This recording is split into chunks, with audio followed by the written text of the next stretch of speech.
Hello guys! Hello Scorpio! Welcome dito sa aking channel, Kapalaran 888 Scorpio. Alamin natin kung ano ang money, career, financial reading para sa inyong lahat. Ito'y general reading guys, so pwede kang makaresonate. Gamitin mo ang iyong intuition sa panonood, Scorpio. Oh, talents and home. Okay. So, nakikita natin dito, Scorpio, na masaya ka sa buwan ng Mayo, lalo na sa usaping pera. Sobrang fiery ng tahanan mo. So, nakikita ko yung sobrang motivation mo na mapaayos yung bahay mo, maparenovate yung bahay mo, or pwedeng makapagpatayo ng sariling bahay. Parang ganun. May Scorpio dito na posibleng isa sa mga talent niya, hobbies, o yung mga hindi niya ma-realize na talento, ay posibleng mapagkakakitaan niya. Pwedeng may Scorpio dito na sa loob lang ng bahay nila, gamit ang internet, ay posibleng kumita ng malaki. Or pwedeng work from home, pwedeng tindahan, or grocery, or kung ano man to na plano mo. Nasa bahay lang, pero kikita ka. And masaya ka, Scorpio, dito sa plano mong ito. Ano man itong pinaplano mo ngayong buwan ng Mayo.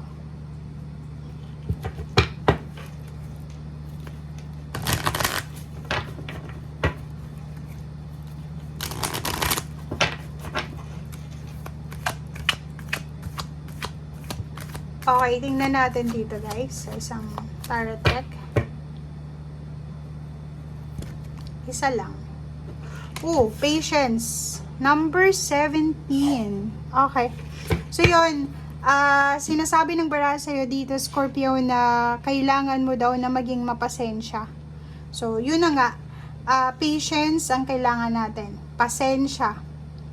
Kasi, posibleng yun na nga, sobrang fiery ng bahay mo, yung tahanan mo, di ba? Siguro, dalawang taong nagmamahalan ito, mag-asawa, mag-boyfriend, magka-live-in partner, magulang, magnanay, magtatay, magkapatid, na sobra yung motivation nyo, plano, sobrang excitement, ano pa ba, passion, parang may nahanap na kayo, Scorpio, na pwedeng pagkakitaan, nasa bahay lang. And ang kailangan mo daw na gawin ngayong Mayo is magpasensya ka. Huwag kang magmadali. Okay? Huwag mo daw madaliin yung sitwasyon. Huwag mong madaliin itong planong ito.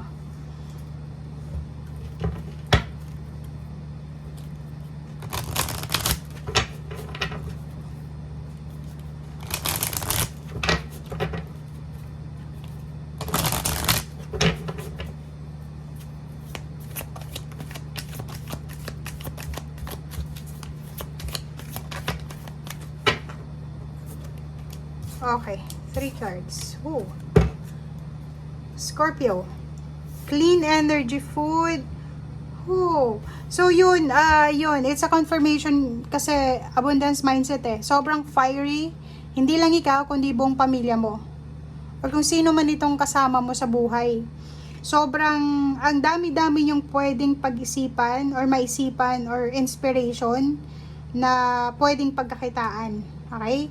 Like sa bahay lang, mga business or ano pa man siya. Deserve nyo daw ito.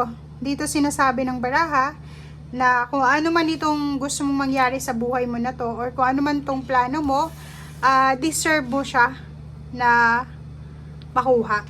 'Di ba? Kasi minsan, kahit may pera ka na, may kapital ka na para sa negosyo, pero yung mga naiisip mong negosyo is hindi naman talaga siya magbo-boom. So, ibig sabihin, hindi yun para sa'yo. Or hindi mo deserve yung business na yun or idea na yun. And, isa sa pwede mong maging negosyo pagkain, dito sinasabi healthy, organic, food or diet. So, sinasabi ng baraha, pwedeng, gym, mga pagkaing healthy, multivitamins, or mga healthy products, yun yung pwedeng pagkukunan mo ng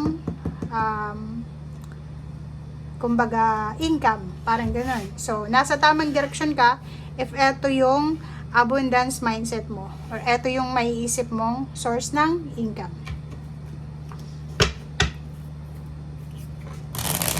Mga supplements, mga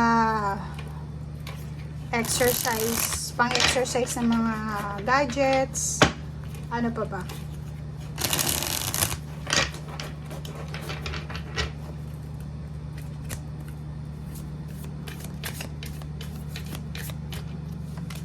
Okay, Four of Swords. Nakikita ko sir dito na financially, tahimik ka sa buwan ng Mayo. Hindi ka naman stress or wala ka namang masyadong problema. Unang-una, ang dami-dami talagang balita dito. So, marami kang inspiration.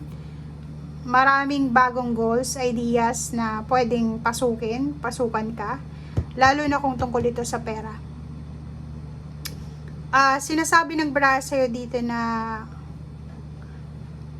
hindi tulad ng mga nakaraang buwan or taon na sobrang stress ka, ang dami mong issue tungkol sa pera, but now sinasabi na ano man itong darating sa'yong mensahe, makakatulong ito sa'yo kung paano mo magiging or paano magagawa ng paraan na maging stable yung financial mo.